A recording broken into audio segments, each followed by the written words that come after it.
If you're driving, please remember to use your car's Bluetooth speaker while listening to the AM Drive. Sports talk is not worth your safety or the safety of others. Grab your popcorn and sit back. Jump the gun. Oh, no, give me more than that. Okay, go this way. That was dumb. We are. How could I tell you when nobody wants to? Your faded words I would choke. Happy Hump Day to everyone in the sports universe. It is June the 29th, 2022. This is AM Drive on Twitter, YouTube, and Facebook, and we are live. For Sammy Ash and I am Michael Carbellis. The ticker's back. What's up, Sammy? Hey, what's up? Yeah, I missed the ticker yesterday, and I just read on your little ticker that John Wall is going to the Clippers, which means Kyrie is probably not. Yeah, Kyrie instead is chirping at Stephen A. Smith on Twitter, so he's got other things to do besides play basketball, you know? Well, I mean, you know, his agenda is pretty full this time of year, from what I understand. Oh, Lordy. Hey, who's got the best morning show? These guys. Everyone here, that's right. That includes you, Sammy. That includes our guest, Tony Johnson. If you want to support our show in the easiest way, go to amdrive.online and shop our awesome merchandise. Our awesome merchandise. You get it. It's here. It's advertised. But another thing about our merchandise is very low priced. We're so confident it's the lowest. We're so confident it's the lowest priced merch you'll find on a podcast website that we will price match it and even take the L. But don't worry, we're confident, so we're not going to do that. But you get it. amdrive.online, price match for our awesome merchandise. So remember the fight between the Angels and the Mariners? You know, the poop and puke? Yeah, it was my worst of the weekend. The worst of the weekend got even worse. Because 90 minutes after the game was over, there were 12 suspensions handed out. And these are funny. The Angels' interim manager, Phil Nevin, gets 10 games. There's also 2 other Angels guys suspended on the coaching staff.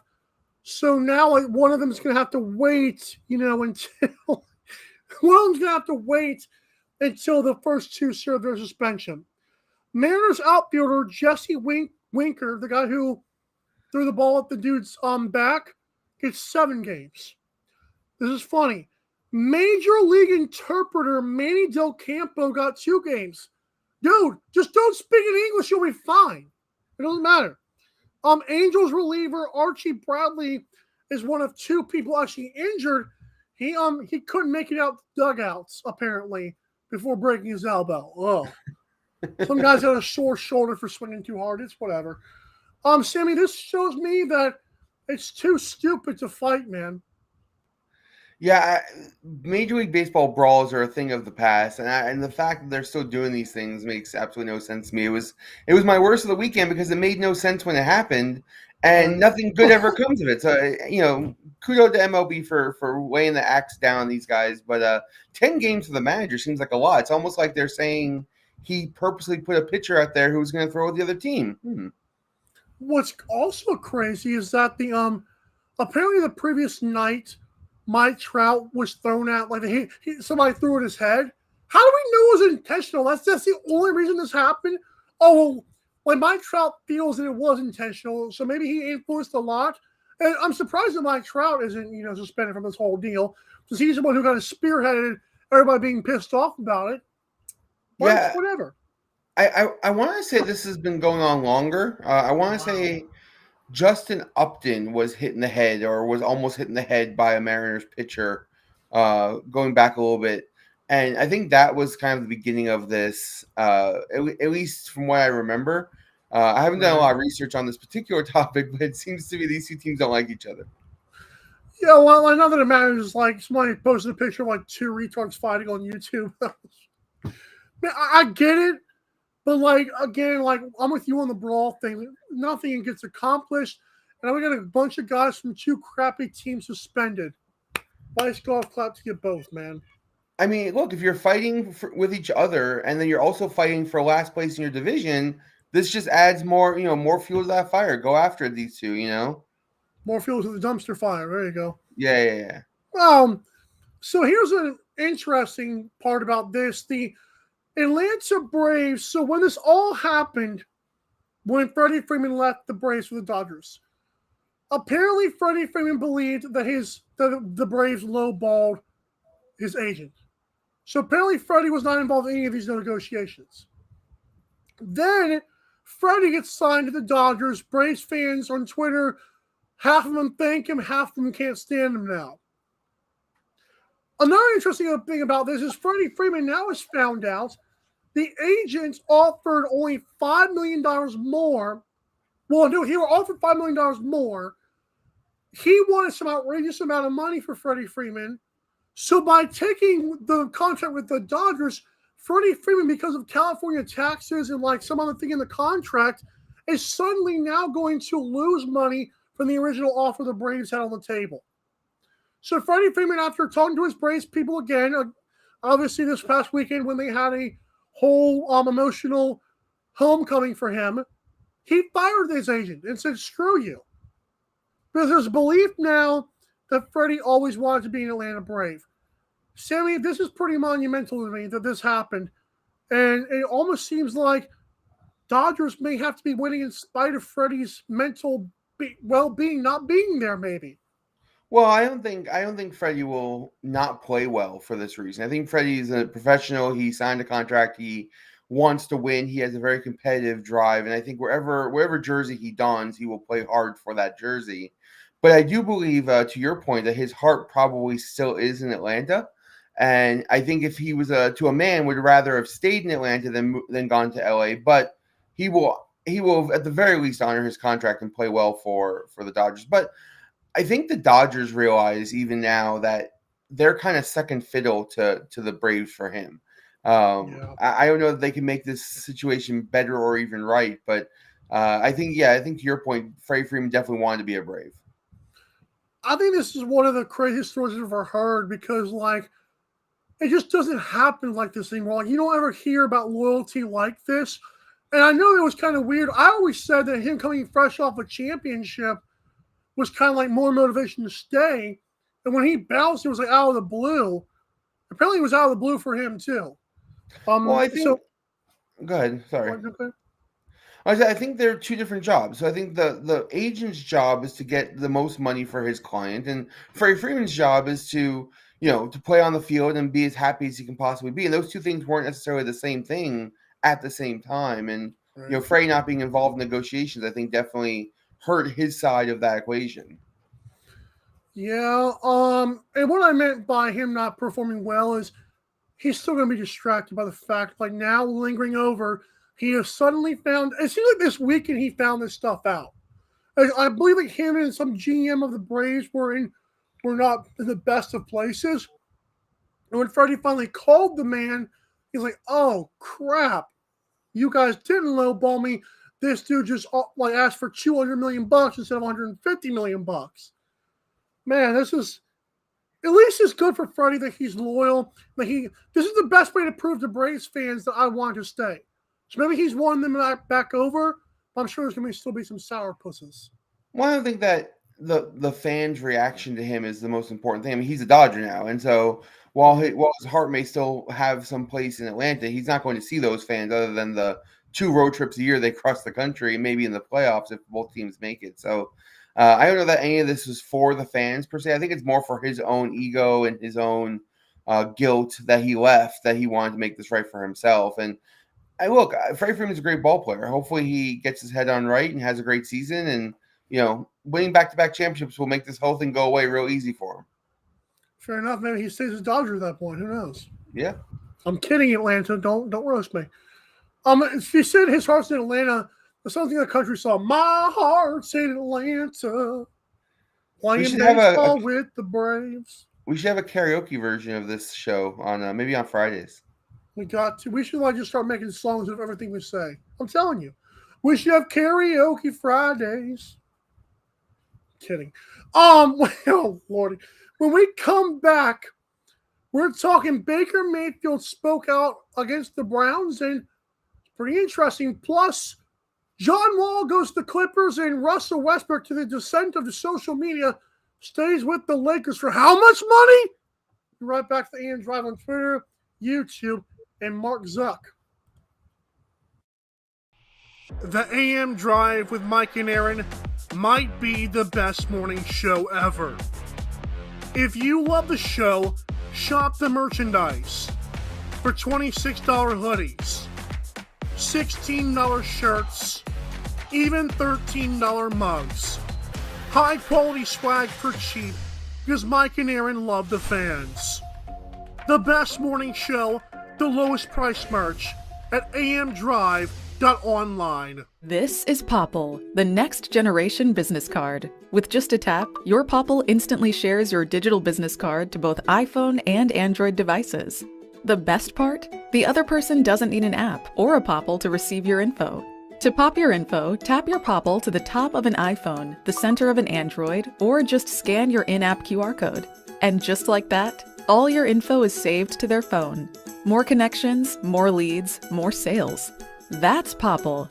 Download our free app and get your Popple today. Aren't you the Vice Golf guy? Yeah, you want an autograph? Yeah. Actually, I was just wondering if the balls are any good. The balls are amazing. You look like a Pro Plus guy. I thought you'd never ask. It's actually better than my old ball. And it's half the price. Top performing golf ball, half the price. It's almost stealing. Quit searching the globe and get your high-performing golf balls at vicegolf.com. Fanatics.com, the world's largest collection of officially licensed fan gear from all the leagues, teams, and players you love. Shop now and get today's special offer. Fanatics.com, officially licensed everything.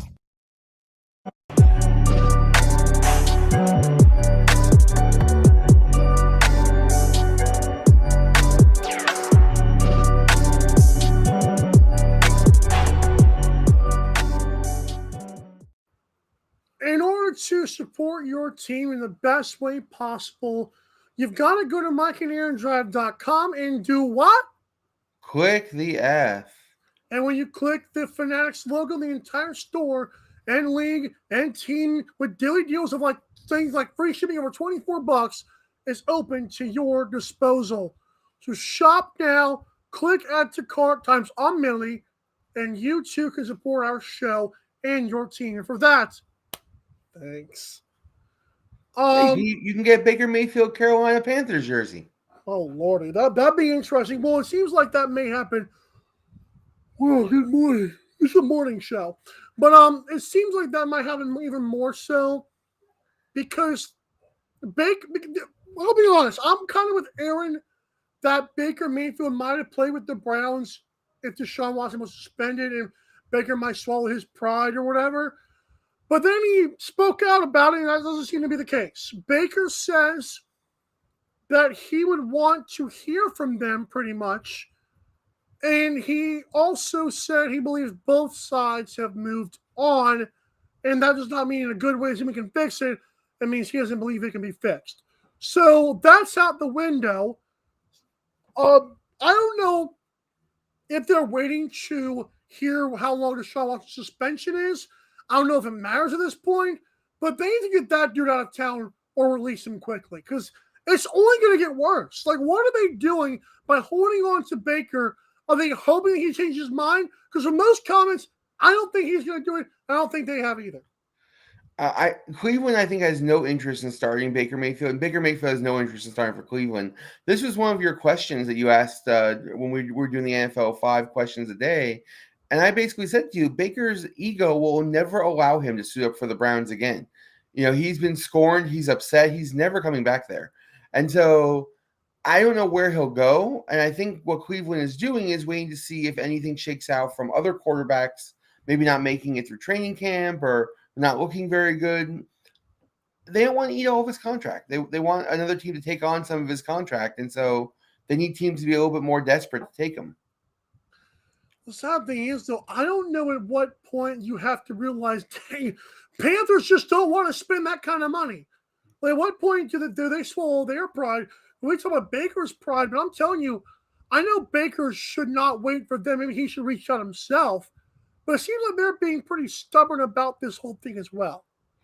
I think Cleveland is doing very similar to what the 49ers are doing, right? 49ers don't want Jimmy Garoppolo's contract. They don't want him on the roster either.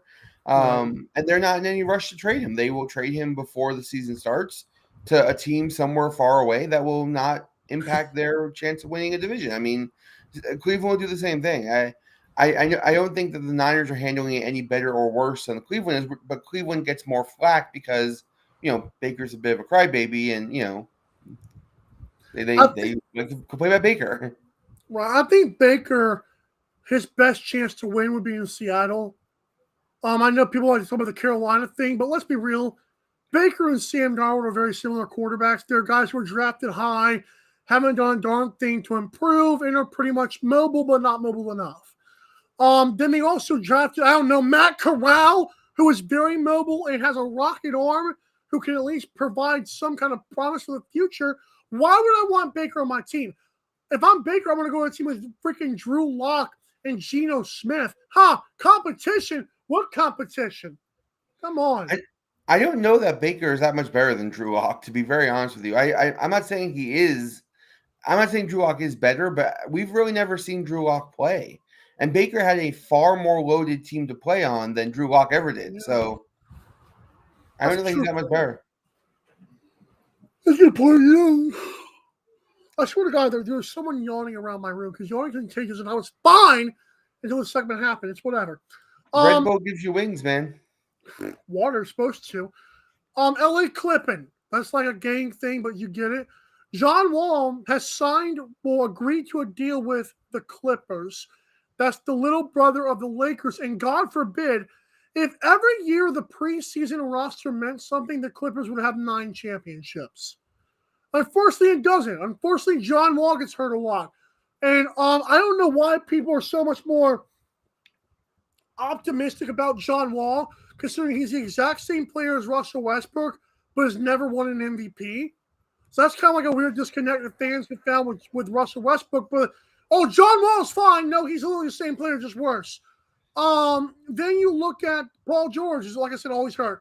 Kawhi Leonard, who has a career-ending broken foot, it seems like. I don't know, man. This looks good on paper maybe 7 years ago, but I'm not feeling it with the Clippers, man. Well, let me ask you this question. I'm not a Clipper fan, but let me ask you this question. If those guys were all healthy for the last 30 games of the regular season, heading into the playoffs as a 3 seed, right? With all of their bench players from last year who played well in the playoffs, do you think they would not be a favorite in the West? I think they would be the Clippers against the Bucks had everybody stayed healthy. So if you think, if healthy, this team could be the favorite to win a championship, then the Clippers have done a good job. They've put together a team that can win, which is what teams should be trying to do, right? I mean, Steve Ballmer, I think, said that this morning, last night or sometime. He said that if healthy, I feel confident about our chances. Well, that's good. If an asteroid doesn't hit the Earth one day, we might all survive and live forever. But you know what? Ifs and buts are candies and nuts per Aaron Crouch. It's true. However, staying healthy is one of those things that you can have some control over and have to get a little bit lucky on. So if they get a little bit lucky and nobody catches an injury bug and, they do a good job with their load management, still win games with their backup players, this is a very scary team in the West. Kawhi has done enough load management over his career. I feel like he could play 2 full seasons and not breathe heavy at all. I mean, that dude, I don't know, man. Maybe it's just me being sour and hoping LeBron finds a way, but good Lord. Speaking of finding a way with your disgruntled point guard, definitely not Westbrook is the nickname, that's for sure. Lakers star Russell Westbrook has picked up, I don't even know. Can you say that number for me real quick? I don't even know how to say that. $47.1 million option. Woo! Oh! So Brody got paid. And Sammy, the question I want to ask to you, can Russ have a bounce back season? Because I have a surprising take for you. If you haven't been on Twitter, this might come as a shock to what I'm about to say. But can Russell have a bounce back season? Absolutely, he can have a bounce back season. He took on a lot of the blame when the whole team was playing bad. I mean, I'm not saying that he didn't play bad as well. He certainly didn't shoot the ball well this year, but he took on a ton of the blame, and his job literally should be getting to the rim every single play. Him shooting jump shots should be a thing of the past, and I definitely think if they expand that role, especially with all of them healthy, he can be much better than he was last year. Sammy, it's time for @Michael Carvello's Twitter time. I like when I read these tweets, okay? I did some research from Basketball Reference, okay? Here's Russell Westbrook in the year 2021-2022. You ready for this? Go for it. He shot 44.4% from the field, and that sounds not very good, right? He's had 8 seasons with worse field goal percentage, but he was washed. Now, here's another stat. He shot 29.8% from three. Boy, that's horrible, right? He's had 5 seasons with worse. He had 3.8 turnovers. Man, just a sloppy basketball player, right? That's his lowest since 2013, 2014. Okay? Now let's go to Stephen Curry. Because, the narrative here, and I know Steph Curry won and he's the finals MVP, you would screw all that.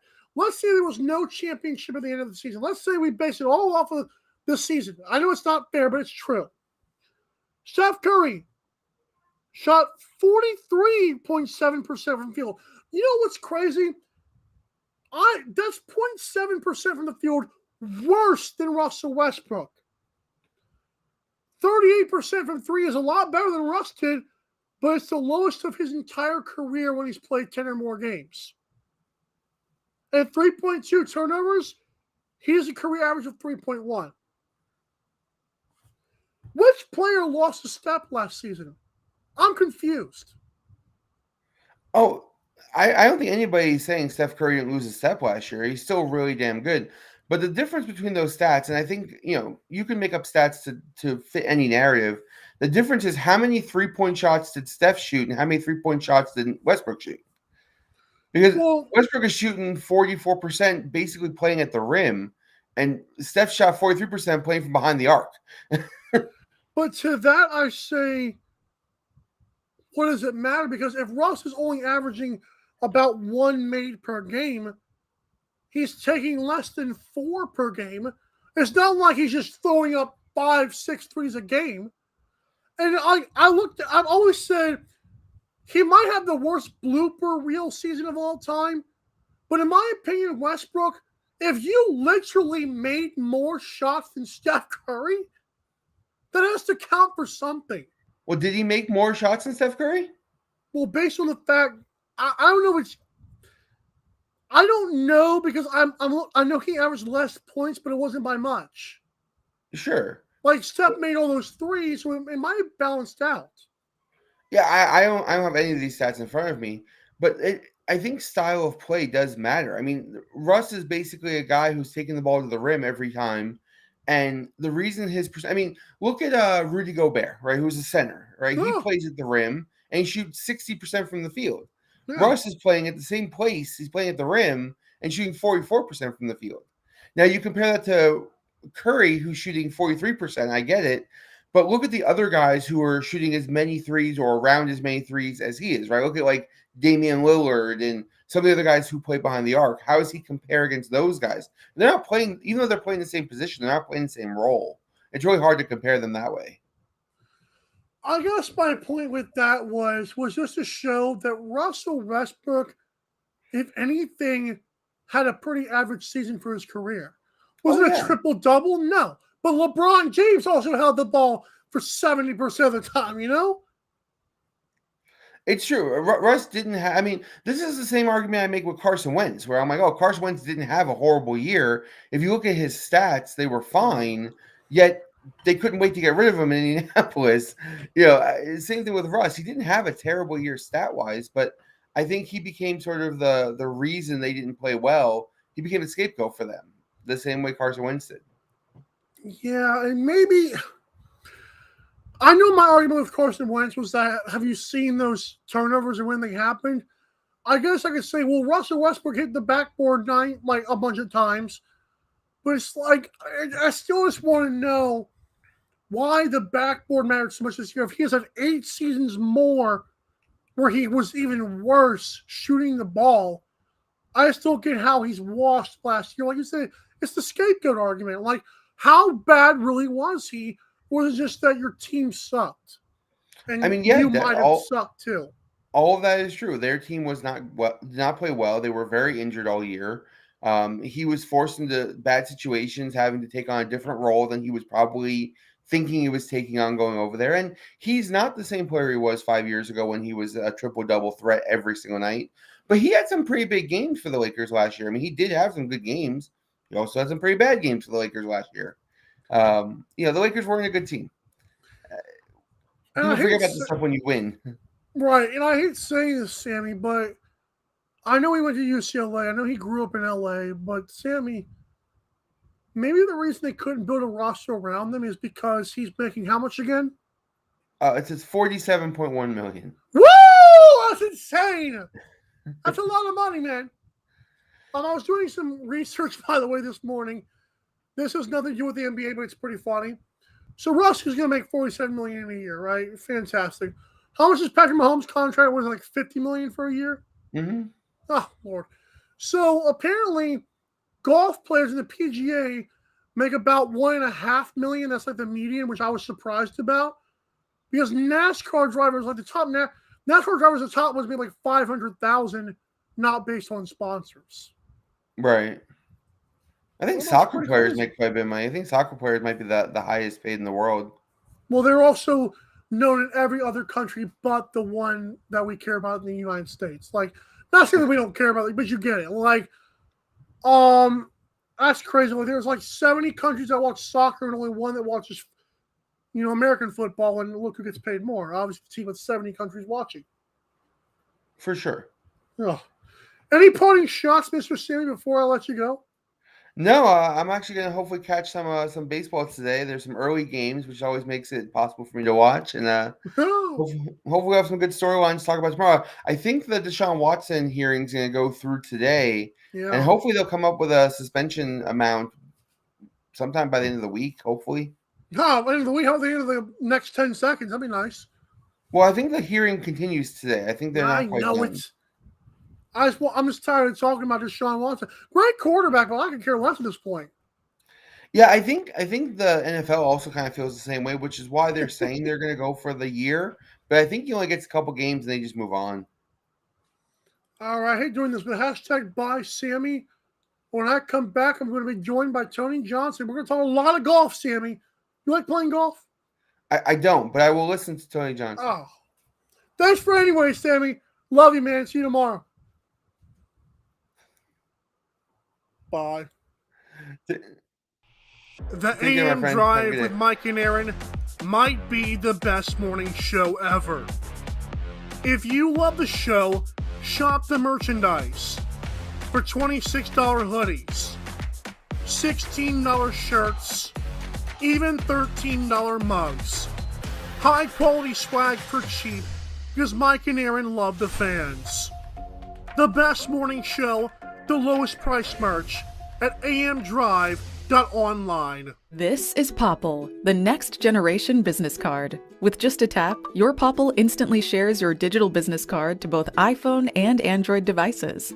The best part? The other person doesn't need an app or a Popple to receive your info. To pop your info, tap your Popple to the top of an iPhone, the center of an Android, or just scan your in-app QR code. And just like that, all your info is saved to their phone. More connections, more leads, more sales. That's Popple. Download our free app and get your Popple today. Aren't you the Vice Golf guy? Yeah. You want an autograph? Yeah. Actually, I was just wondering if the balls are any good. The balls are amazing. You look like a Pro Plus guy. I thought you'd never ask. It's actually better than my old ball. And it's half the price. Top performing golf ball, half the price. It's almost stealing. Quit searching the globe and get your high-performing golf balls at vicegolf.com. Fanatics.com, the world's largest collection of officially licensed fan gear from all the leagues, teams, and players you love. Shop now and get today's special offer. Fanatics.com, officially licensed everything.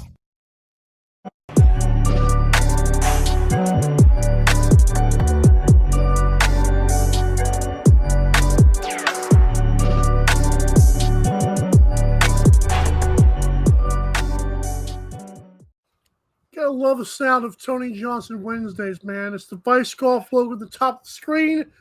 It's the man who apparently has shaved and then grew it back since we last saw him. I'm telling you, man, it's all happening. Oh, and by the way, on medium.com, come bet with me. We made $92 last week. That was pretty good. Good job, Sam. Good job, Tony. Appreciate it. Yeah, no, it's speaking of Sammy, good to follow him. I've been a regular listener and follower of you guys, so it's good to see. Love to see the continuity. Love to see, him on a regular basis. He's a fun, entertaining guy. Yeah, Sammy's growing on me, man. Sammy's a good dude. He's one of those guys. He grows on people, doesn't he? Yeah, right. For sure. Well, it's just like you can't be mean to him. He's just such a nice guy. And he's very insightful. Love the guy. Yeah. Sure. But there's Tony Johnson. That's the thing we got going on here, though. And there's a lot in golf that we got to get to for not this past week, but also coming up. There's another thing going on. So, thank you for joining me once again. Absolutely. Pleasure, Mike. Good to see you. And it's golf doesn't stop nowadays, right? It's like every week we got new things happening, new news.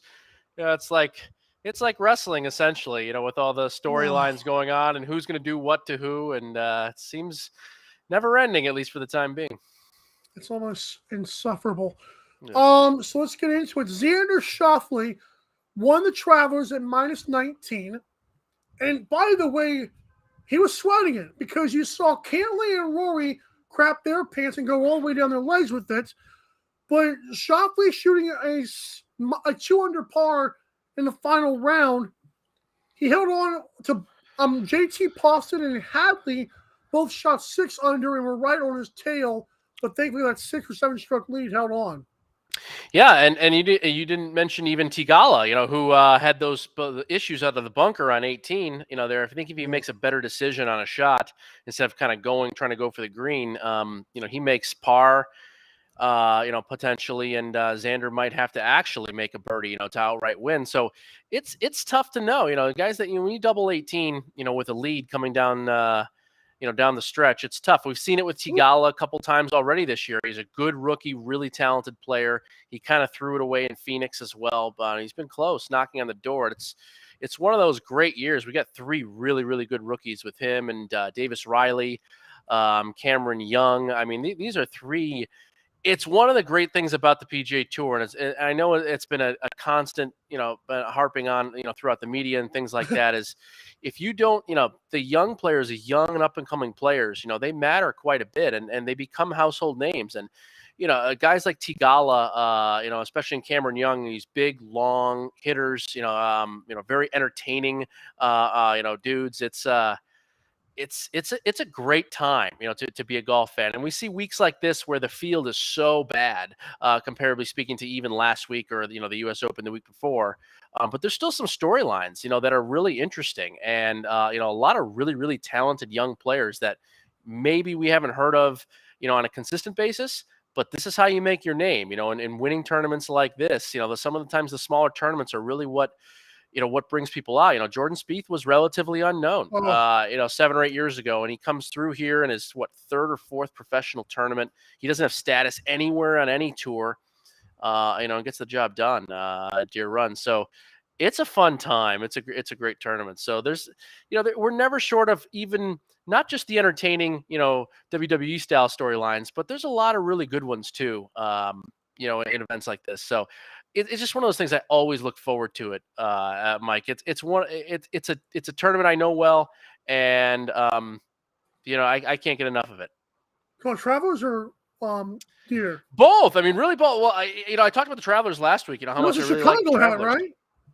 Yeah, well, it's I got the Bears hat going today, but yeah, I mean, Deer. It's even though it's kind of the other side of the state, Quad Cities area, kind of Illinois, Iowa sort of mix. It has a very Midwest feel. It's a very Midwestern kind of golf course.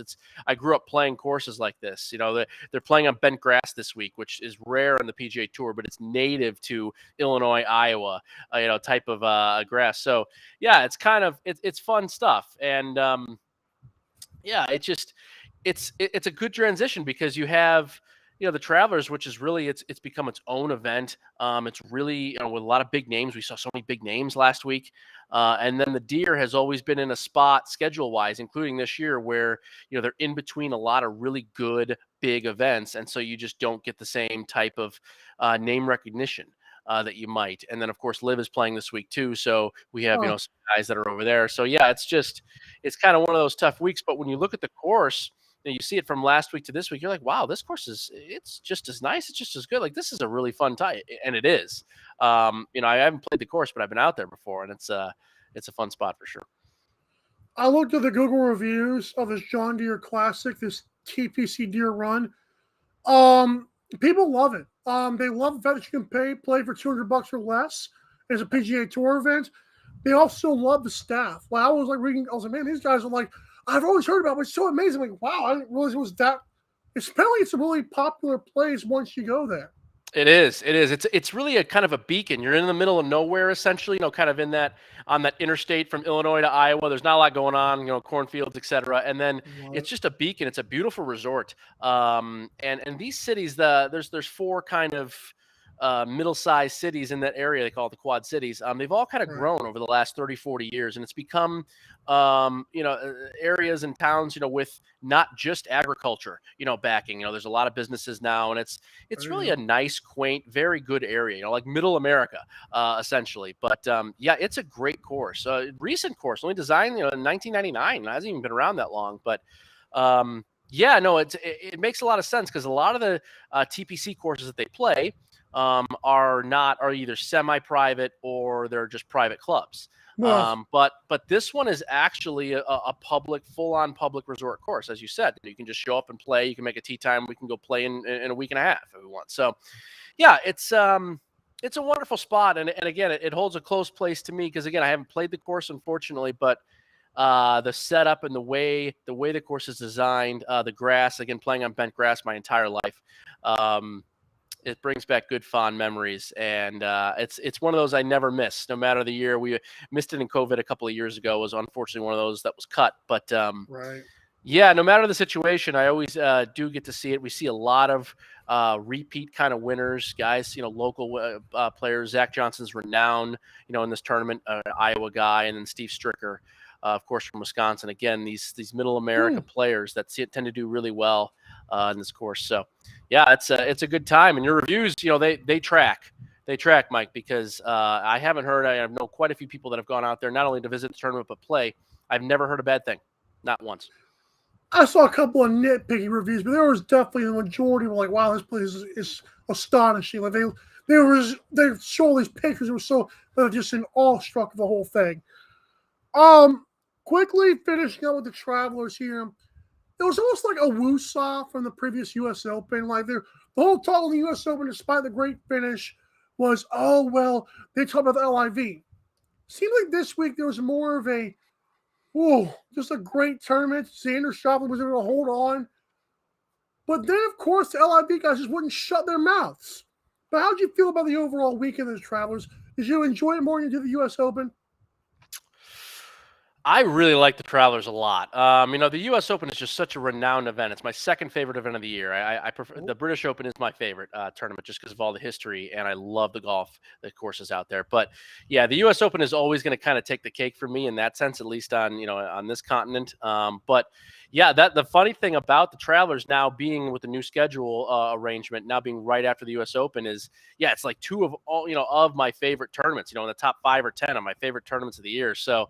But as you said, Mike, it's kind of like a different vibe. We didn't get that battle, the battle of one players versus another, who's going to be allowed to play, who isn't.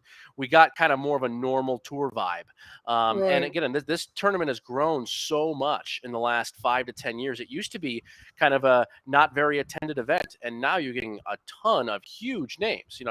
Justin Thomas withdrew late, but there would have been 4 players in the top 10 at the Travelers, which is a regular tour event. You don't get that all that often on regular events. So, yeah, and I love the course. The course, it's a beautifully designed course. You have to really think your way around it. Rolling hills, understanding the terrain, moving your golf ball around. I really, really enjoyed the weekend. again, I think I've talked to Aaron about this a little bit. I knew Xander Schauffele growing up. So he grew up at a club. Yeah, he grew up at a club in the San Diego area where I worked. Actually, after college, so I played some rounds with him when he was a kid. He was really, really young, already incredibly good, and he is literally the same guy now, as he was then. He's polite, he's nice, he's a quiet guy, humble, but just a killer player.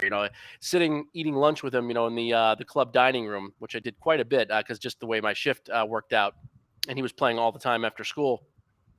He was one way, and then you get on the golf course, and he's just this bulldog, and every shot, he's going after you. I'm obviously not a good player compared to him, and it's just like he didn't let up. It didn't matter. Just a great guy. So yeah, anytime Xander plays well, or he's at least in the running, it's a lot of fun. So even the guy I live with, my roommate John, knows him pretty well too. So we get a kick out of it all the time. But he's a great guy, and he's just great for the tour. So the longer, I don't think he's going to be moving on, and hopefully not. But he's just one of those really, really good guys.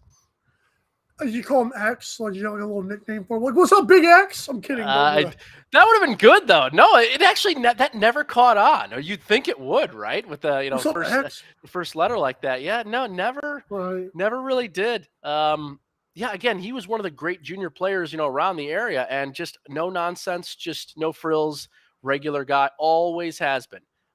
He's one of our, he's really one of our guys, Mike. He would come on this show and be as normal as anybody else. He's that kind of guy, kind of person. Pull some strings, Tony.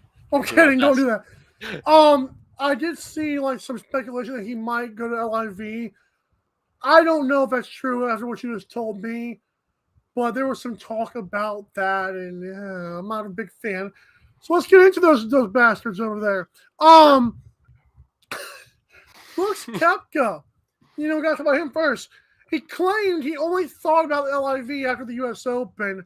Come on, man. I know. I watched the whole press conference too. Yeah, it was remarkable. I thought he'd be kind of contrite, and we'd see kind of the normal standard, not Brooks Koepka, but he was combative. It was very odd, Mike, and the whole like, oh well, things change, opinions change, and tour doesn't listen to us, and it's like. Where did this come from? Yeah, like what happened here? I don't know. It's a 4-time major winner. It's a very, very odd deal. I don't know what's happened. Maybe he's had some stuff in his personal life. I just recently married. Maybe things have gone on. I try to give people the benefit of the doubt, as you know, Mike, because we get not Brooks Koepka though. Yeah, well, I mean, yeah. I don't know. I mean, I can't defend it now. I can't argue with you, Mike. You're right. I mean, that press conference was combative. Unlike anything else, it was really strange. Really, all three guys, in that one specific presser with Pat Perez and Patrick Reed as well. It was like, what is this? I mean, it was almost like a trashing of the PGA Tour and why this tour is, so much better in all ways. Yet nobody really wanted to talk about the elephant in the room, which is like the money that is just being grabbed as quickly as possible. And I don't know, it kind of got to be, it was entertaining at first and then just so sad to see. Right. It's almost like a brainwashing. Yeah, makes sense. With guys that shouldn't be brainwashed. Brooks is he's not a dumb guy.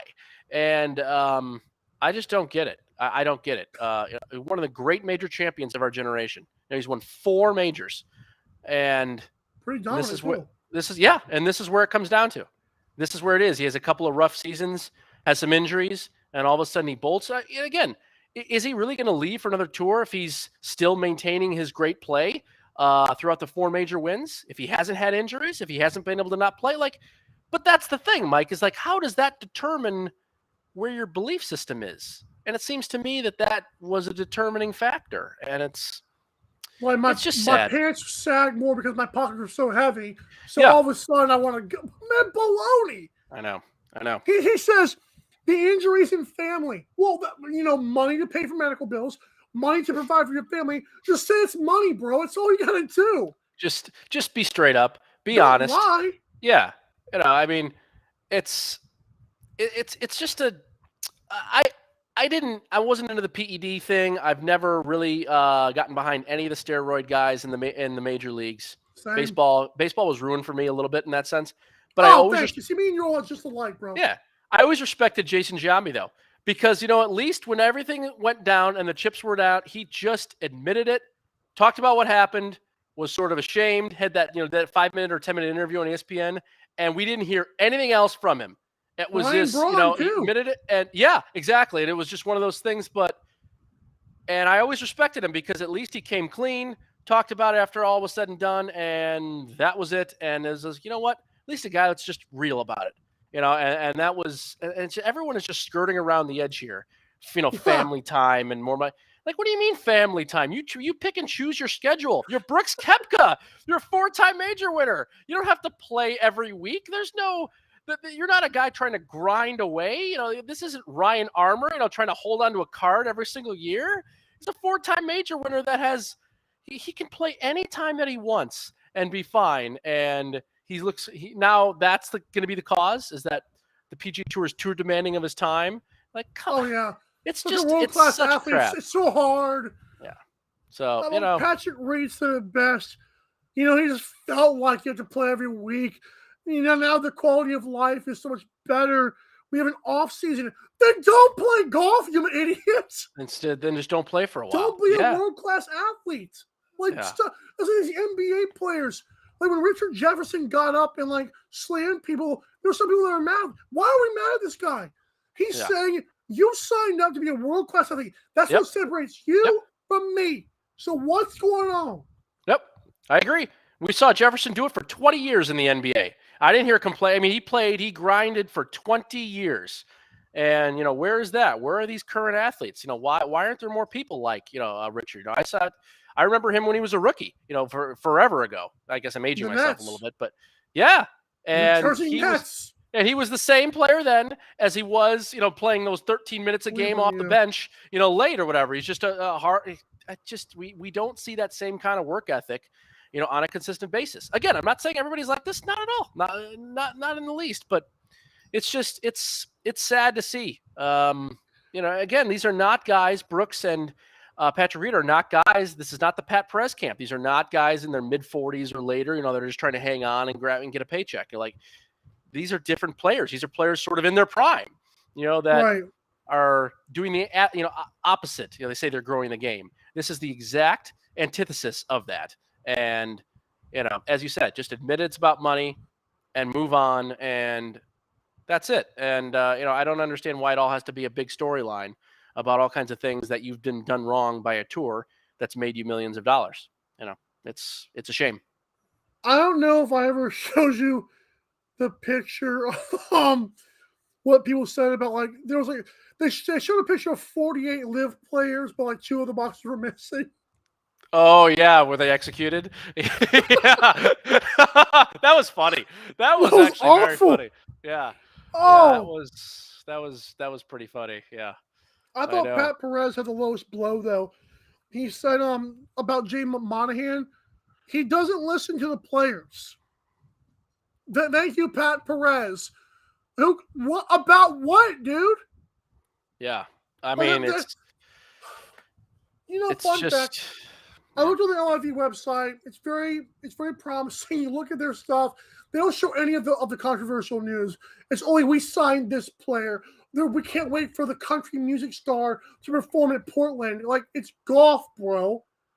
Yeah. And then I also love how you can for media credentials. I was like, oh, I want to sign up for the ones in Miami so I can go there and be like the jerk. Well, I thought you were such a hard worker, pal. I was going to go to Miami just to piss on them. That'd be fun. Yeah. Just the reporters are slurping them up. Yeah, it's not an easy media cred. I've heard some other guys like Alan Shipnuck and a few others that have talked about how it's very contained compared to a lot of other scrums and things like that you get at the major events. And again, I'm not a big media guy. I'm just from what I read.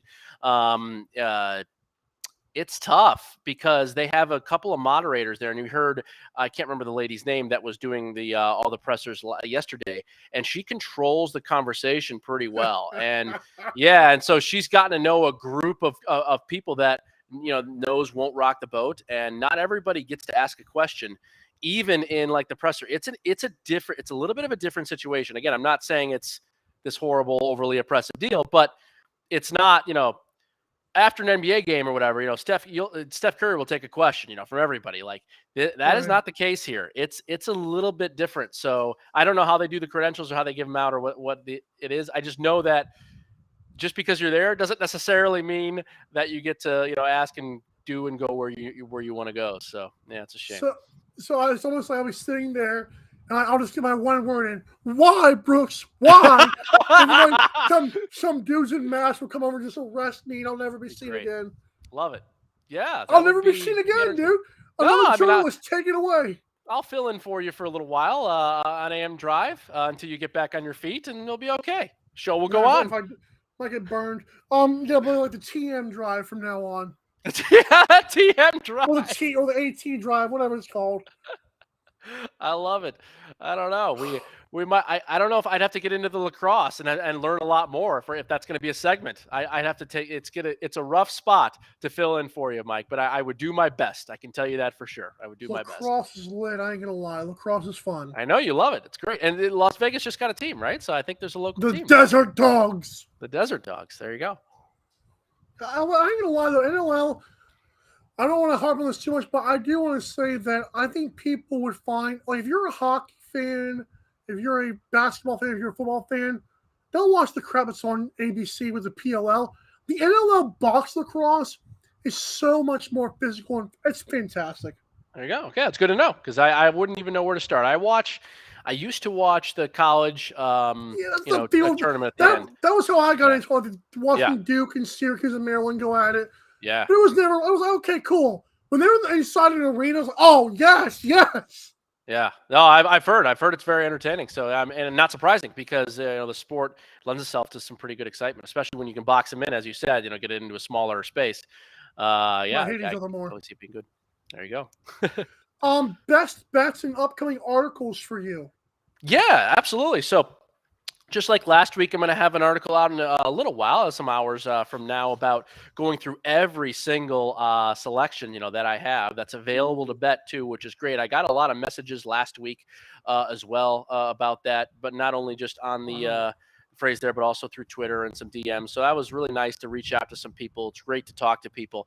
A lot of people just wanting to talk about betting, how you go about it individually, all the places that you look at, the things, how you make a decision, where you start, if you start on Monday or, through Wednesday. And it was a lot of fun actually to communicate with some people all over the place, even somebody from the UK. So that was a whole lot of fun. Yeah, it was a lot of fun. So, this week, it's one of those great courses where actually the majority of the winners throughout the last 10 to 15 years have been a lot of the shorter hitters out there. Again, we've seen guys like DeChambeau has won here, but mostly a lot of short hitters. Steve Stricker, Zach Johnson, Brian Harmon. We talked about Jordan Spieth even a little bit earlier. Lucas Glover last year as a short hitter, mostly an iron player. So, yeah, it's a par 71 that's 7,200 yards. So it's really not all that long of a course. 3 par 5s. 2 of them are reachable in 2 for everybody, even the shortest of hitters. So that's great. It's one of those spots where anybody can win. You got to go really low, though. Just like the Travelers, what we saw last week, we saw a lot of really good scoring. We're going to see even better scoring, I think, this week. So, yeah, it's a lot of fun. A lot of short irons into green, so you're going to see some close shots, and it becomes a bit of a putting contest out here, which you don't see all that often on the tour on a regular basis. Usually ball striking off the tee is more important. Out here, the fairways are really wide, and it's a short course. So off the tee doesn't really matter all that much. A lot of, everybody's going to be basically hit the fairway. And then we got guys putting on bent grass. There's only 2 events on the regular tour that's a consistently played event that are on bent grass, pure bent grass. It's harder to maintain. You got to kind of be in a specific sort of area of the country. And it's a lot of fun. So I've looked at some stats and just to kind of see which guys have putted well more consistently on courses like this versus not, and try to weigh that in because, again, the odds makers know that too. So it's really a fascinating type of thing. I'll give some of my best bets, and then on Medium later on, I'll have more of that. I've got a couple other articles upcoming. One set for Friday, another set for a Saturday. That'll be other stuff, and one is not even sports related, but a lot of good stuff. At least things that are just coming to my head, and why not? So. Yeah, let's give three guys, three of our best, our guys. I know we did something like that last week. I thought that worked out really well. So, yeah, we'll start out with Maverick McNeely. Had him last week. Just got out of the gate so poorly. Started out with 3 bogeys in his first four holes, and wasn't able to really recover. I know we were briefly brought up Rory McIlroy, talked about him, before. He had a quadruple bogey and a couple of double bogeys on Saturday, and just too many big numbers. Same thing with McNeely. Had a couple of doubles as well in the second round. Just couldn't recover. Besides that, you take out those holes, his ball striking was really, really good. And this is the type of course that would make a lot of sense for him, just because his putting, when he's on, he's very, very streaky. And we're going to have to make a lot of birdies to win here. So really looking at guys that tend to be streaky, that tend to have played well in events like this, in the smaller events, in the lesser fields, and have some track record here on this type of grass. So yes, at the odds here with McNeely, you can get about 32 or 33 to 1 on Maverick. 2 other guys I really like. They're actually a little bit lower in odds. I think that have a really good chance. Nate Lashley, who's won in Detroit Golf Club 2 or 3 years ago. We get him around 70 or 80 to 1, depending upon where you're at. Extreme streakiness. He puts birdies together in droves, and then when he isn't on, he misses a ton of cuts. All of his great results throughout his career have been in smaller fields and lesser events like this, which I think is a really good sign. He's had a really nice year as well this season. He's in the top 125 in the money list in FedEx Cup, so he's actually having a really good overall season. He just fits really well. Again, like the fit there. And then a guy that was making a name for himself as of last year or a couple of years ago, and hasn't really been able to had as good of a rebound season. Matt Wallace, British player, tends to do actually better in the tougher fields like the U.S. Open, where the course is difficult. But he's got a really good track record here, which is really fascinating. He's only played here a couple of times. He's made both cuts. He's finally turned the page. He's had 3 really good events in a row. He had a chance in Canada.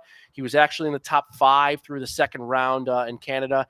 He's starting to play really, really well again. And when he gets the putter and the flat stick going, he's very, very capable.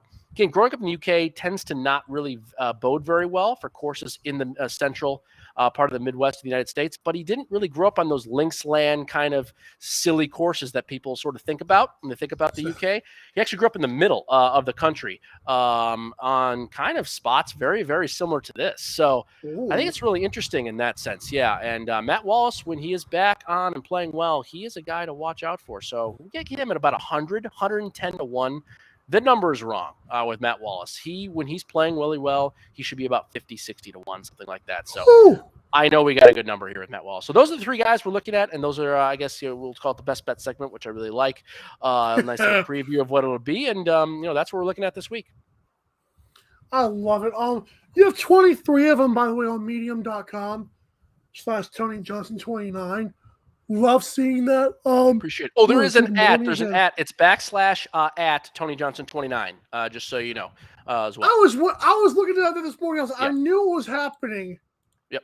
So that's fine. Yeah, somebody actually brought it up to me. That was the funny thing is I got a comment from somebody on there about how it just wasn't right. I think they might have found it through the AM Drive show, which is great. So yeah, it was a comment that I got on one of the things about just make sure you have the thing written. I was like, oh, okay. I saw that and I was like, I don't think you need the app because I never seen that being used. So there you go, at Tony Johnson 29. Perfect. Awesome. No, easy. Yeah. Anyways, once you just type it in anyway, you type in Tony Johnson 29 on Medium, you'll find it. So it's not a huge deal. But yeah, no, it's I was really impressed. And again, we've had there's been a lot of viewership recently. I had over 100 views one day last week too, which is quite a bit for a new writer on there. So it's been really, really fun. I didn't realize there were as many golf-centric people or just sports-centric betting people as there would be on there. So it's been actually fun to talk to people. And again, I thought it would be. It's not a surprise in that sense, but you got 28 followers. Ain't bad. Really looking forward to it and making this a regular deal. I had a lot of things come up this week. I haven't been able to write in the last 3 or 4 days, unfortunately. But yeah, looking forward to it. I know. Well, life gets in the way, Mike. Always does. But boring. Yeah. But it's been good. It's been a lot of fun. And yeah, we had a pretty good week. We're still working with our bankroll over 1,000, and I'll have all the bets up later on today. I cannot wait for that. I might do a similar thing with NASCAR. If I you a little bit. NASCAR is fun. NASCAR's really fun to bet. Exactly, especially the matchups. You get into the matchup realm where it's one driver versus another, and you can do some damage. Yeah, it's absolutely. Again, it's not a sport that I usually go to, but I know of people that do it and do bet it. For legit, income. And Right. Absolutely. Yeah, there's spots. So Chase Elliott in Nashville sounds pretty good. there you go. Yeah, and again, it's the matchup market. Yeah, the futures is fun, pick the winner, obviously, know. but it's the matchup market that's really fascinating because if you can find, of one car that is significantly better than another one, and sometimes those matchups are based on, kind of a lot where you start as well. But as we don't know, the car is so vitally important in that sport, and who cares if you're starting 20 places behind somebody else? That barring a catastrophe or having any sort of easy enough trip, you're going to catch the guy 20 spots in front of you because your car is significantly better. It's beautiful. I like the matchup spot betting in NASCAR. I've watched it for years and years and years. More so on than I have off the last few years, which is good for me. I finally got back into it. But man, NASCAR, I've learned something with that is don't tail the same driver in 5 different matchups. Try to do different matchups. I know you may really want Chase Elliott at one place, but don't just use him in 5 matchups because I think that's a suicide. Yeah, same with golf. Because as we said, we saw with McNeely last week or Rory McIlroy.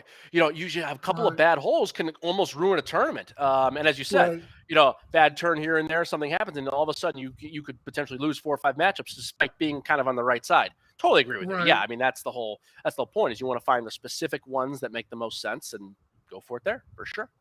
We're learning, not to my own horn here, but I did inspired by you. I wrote an article on LinkedIn. It's whatever. I'm not doing it on media. Beautiful. Yeah. But it was about the disconnect between new media and old media, with the Draymond Green and everything going on. Yeah. It's fun. But no, go to this website here, man. This is good stuff. I've read a lot of them. They're very well written, man. I ain't gonna lie. Appreciate that, Mike. Thank you very much. And it's a pleasure as always. I love doing the show. I like talking about it. It's great. And yeah, we can make Wednesdays a regular day. I know we talked about that before. I dropped the ball this week. No, you're fine. It worked out great. I was up anyway doing my thing. It worked out perfectly. So this is fantastic. And again, already looking forward to it. I started doing some divisional breakdowns for the NFL. Won't be ready for about a month or so because I want to see. There's still some things shaking out in free agency and all kinds of stuff. But yeah, it's. I can't wait. I know we talked about the last week a little bit. I know we're super excited. Mayfield, Deshaun Watson, blah. Eventually, but that's what I'm saying. That's why I don't want to get fully on into there because we still had to have these things shake out. And it will. Something will happen. We'll know about a suspension. We'll know about a player, and it'll be fine. And then we can start to really figure out what's going on. That'll be good. And I heard good things about Justin Fields too. So there you go. There you go. Yeah, we can talk about him too later. Sure. Thanks for tuning in. I'll see you next week, Tony, and we'll see you guys tomorrow on the AM Drive with Mike and Sammy. Thanks so much for watching and tuning in.